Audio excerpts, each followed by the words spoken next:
નામ છે કણઝારિયા નવ્યા। હું આજે માતૃપિતૃ દિવસ વિશે થોડું કહીશ।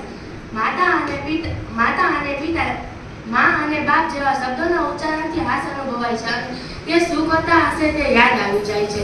મને એટલું બધા દુઃખ થાય છે કે હું 1 વર્ષની હતી ત્યારે જ મારા માતાનું અવસાન થયું, પણ મને ક્યારેક એવું થાય છે કેમ મારી સાથે જવું થયું। પરંતુ મારા બીજા મમ્મી મને હર હંમેશ શીખવાડે છે કે દીકરીએ તો પગભર જ રહેવાનું અને આત્મવિશ્વાસ સાથે આગળ વધવાનું અને સ્વતંત્ર જીવન જીવવાનું। મારા માતા પિતાએ ક્યારેય મારા મમ્મીની કમી મહેસૂસ નથી લાગવા દીધી। મારા માતાએ મને હર હંમેશ કીધું છે કે દીકરીએ તો આગળ વધવાનું જ છે। મારા માતા પિતા મારા માટે ચંદ્ર અને સૂર્ય સમાન છે। જ્યારે રાત હોય ત્યારે પિતા સ્વપ્નમાં સંતોષ રાખતા શીખવાડે છે, જ્યારે દિવસ હોય ત્યારે માતા જીવન જીવતા શીખવાડે છે। આપણા માતા પિતા આખા દિવસના થાકેલા હોય તોય આપણા નખરા, મસ્તી અને દિવસ દરમિયાનની વાતો સાંભળે છે।